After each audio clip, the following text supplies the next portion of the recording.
मैं Pankaj Kumar Gupta, assistant professor BEd, Gandhi Mahavidyalaya Urai, national education policy 2020 के 35वें video में आप सबका स्वागत करता हूं। आज हम अध्याय 24 ऑनलाइन और डिजिटल शिक्षा प्रौद्योगिकी का न्यायसम्मत उपयोग सुनिश्चित करना, online and digital education ensuring equitable use of technology का अध्ययन करेंगे। आइए शुरू करते हैं आज का वीडियो। अध्याय 24 का पहला बिंदु, नई परिस्थितियां और वास्तविकताओं के लिए नई पहलें अपेक्षित हैं। संक्रामक रोगों और वैश्विक महामारियों में हाल ही में वृद्धि को देखते हुए यह जरूरी हो गया है कि जब भी और जहां भी शिक्षा के पारंपरिक और विशेष साधन संभव ना हों, वहां हम गुणवत्तापूर्ण शिक्षा के वैकल्पिक संसाधनों के साथ तैयार हों। इस संबंध में नई शिक्षा नीति 2020 प्रौद्योगिकी की संभावित चुनौतियों को स्वीकार करते हुए उससे मिलने वाले लाभों के महत्व पर भी ध्यान केंद्रित है। यह निर्धारित करने के लिए कि ऑनलाइन डिजिटल शिक्षा की हानियों को कम करते हुए हम कैसे इससे लाभ उठा सकते हैं, सावधानीपूर्वक और उपयुक्त रूप से तैयार किया गया अध्ययन करना होगा। साथ ही सभी को गुणवत्तापूर्ण शिक्षा प्रदान करने से संबंधित वर्तमान और भावी चुनौतियों का सामना करने के लिए मौजूदा डिजिटल प्लेटफॉर्म और क्रियान्वित आईसीटी आधारित पहलों को अनुकूल और विस्तारित करना होगा।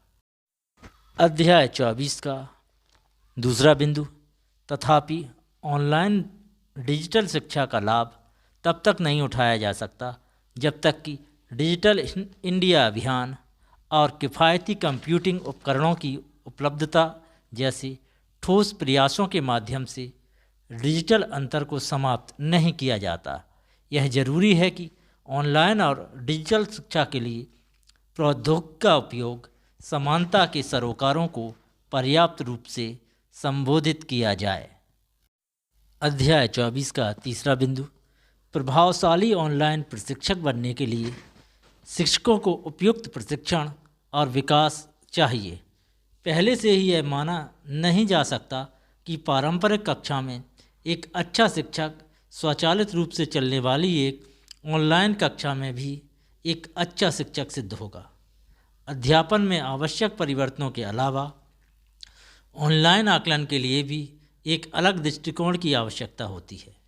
बड़े पैमाने पर ऑनलाइन परीक्षा आयोजित करने में कई चुनौतियां हैं, जिनमें ऑनलाइन परिवेश में पूछे जाने वाले प्रश्नों के प्रकार से संबंधित सीमाएं, नेटवर्क और बिजली के व्यवधान से जूझना और अनैतिक प्रथाओं को रोकना शामिल है। कुछ प्रकार के पाठ्यक्रम या विषय जैसे प्रदर्शन कला और विज्ञान व्यवहारिक ऑनलाइन और डिजिटल शिक्षा के क्षेत्र में सीमाएं हैं, जिन्हें नवीन उपायों के साथ कुछ सीमा तक दूर किया जा सकता है। इसके अलावा जब तक ऑनलाइन शिक्षा को अनुभवात्मक और गतिविधि आधारित शिक्षा के साथ मिश्रित नहीं किया जाता, तब तक यह सीखने के सामाजिक, भावात्मक और साइकोमोटर आयामों पर सीमित फोकस वाली एक स्क्रीन आधारित शिक्षा मात्र ही बन जाएगी। अध्याय 24 का चौथा बिंदु, डिजिटल प्रौद्योगिकी के उद्भव और स्कूल से लेकर उच्चतर शिक्षा तक सभी स्तरों पर शिक्षण अधिगम के लिए प्रौद्योगिकी के उभरते हुए महत्व को देखते हुए यह नीति निम्नलिखित प्रमुख पहलुओं की सिफारिश करती है। पहला, ऑनलाइन शिक्षा के लिए पायलट अध्ययन। ऑनलाइन शिक्षा की हानियों को कम करते हुए उसे शिक्षा के साथ एकीकृत करने के लाभों का मूल्यांकन करने के लिए और छात्रों को उपकरणों की आदत, ई कंटेंट का सबसे पसंदीदा प्रारूप आदि जैसे संबंधित विषयों का अध्ययन करने के लिए भी इसके साथ साथ प्रमुख अध्ययन संचालित करने के लिए NETF, CIET, NIOS, IGNOU, IIT, NIT आदि जैसी उपयुक्त एजेंसियों की पहचान की जाएगी। इन पायलट अध्ययनों के परिणामों को सार्वजनिक रूप से सूचित किया जाएगा और निरंतर सुधार के लिए इनका उपयोग किया जाएगा। दूसरी सिफारिश, डिजिटल इंफ्रास्ट्रक्चर। भारत के क्षेत्रफल, विविधता, जटिलता और डिवाइस अर्थबोध को हल करने के लिए शिक्षा के क्षेत्र में खुले, परस्पर विकसित सार्वजनिक डिजिटल इंफ्रास्ट्रक्चर का निर्माण करने की आवश्यकता है, जिसका उपयोग कई प्लेटफार्मों और पॉइंट सॉल्यूशन द्वारा किया जा सकता है। इससे यह भी सुनिश्चित होगा कि प्रौद्योगिकी आधारित समाधान प्रौद्योगिकी में तेज़ी से प्रगति के साथ पुराने ना हो जाएं। तीसरी सिफारिश, ऑनलाइन शिक्षण मंच और उपकरण। शिक्षार्थियों की प्रगति की निगरानी के लिए शिक्षकों को सहायक उपकरण के एक संरचित, उपयोगकर्ता अनुकूल, विकसित सेट प्रदान करने के लिए स्वयं दीक्षा जैसे उपयुक्त मौजूदा ई लर्निंग प्लेटफॉर्म का विस्तार किया जाएगा। वर्तमान महामारी ने स्पष्ट कर दिया है कि ऑनलाइन कक्षाओं के आयोजन के लिए दो तरफा वीडियो और दो तरफा ऑडियो इंटरफेस जैसे उपकरण एक वास्तविक आवश्यकता है। चौथी सिफारिश, सामग्री निर्माण, डिजिटल रिपोजिटरी और प्रसार। कोर्स वर्क, लर्निंग गेम्स और सिमुलेशन, ऑगमेंटेड रियलिटी और वर्चुअल रियलिटी के निर्माण सहित कंटेंट की एक डिजिटल रिपोजिटरी विकसित की जाएगी, जिसमें प्रभावशीलता और गुणवत्ता के लिए उपभोगकर्ताओं द्वारा रेटिंग करने के लिए एक स्पष्ट सार्वजनिक प्रणाली होगी। छात्रों के लिए मनोरंजन आधारित अधिगम हेतु उपयुक्त उपकरण जैसे ऐप, स्पष्ट संचालन निर्देश के साथ कई भाषाओं में भारतीय कला और संस्कृति का एकीकरण आदि भी बनाए जाएंगे। छात्रों को ई सामग्री का प्रसार करने के लिए एक विश्वसनीय बैकअप तंत्र प्रदान किया जाएगा। पांचवी सिफारिश, डिजिटल अंतर को कम करना। इस तथ्य को देखते हुए कि अभी भी जनसंख्या का एक बड़ा हिस्सा ऐसा है जिसकी डिजिटल पहुंच अत्यधिक सीमित है, मौजूदा जनसंचार माध्यम जैसे टेलीविज़न, रेडियो और सामुदायिक रेडियो का उपयोग टेलीकास्ट और प्रसारण के लिए बड़े पैमाने पर किया जाएगा।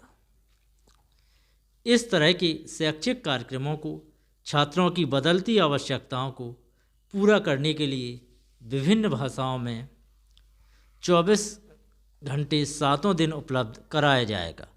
सभी भारतीय भाषाओं में सामग्री पर विशेष ध्यान दिया जाएगा और इस पर विशेष बल दिया जाएगा कि जहाँ तक संभव हो शिक्षकों और छात्रों तक डिजिटल सामग्री उनकी सीखने की भाषा में पहुँचे।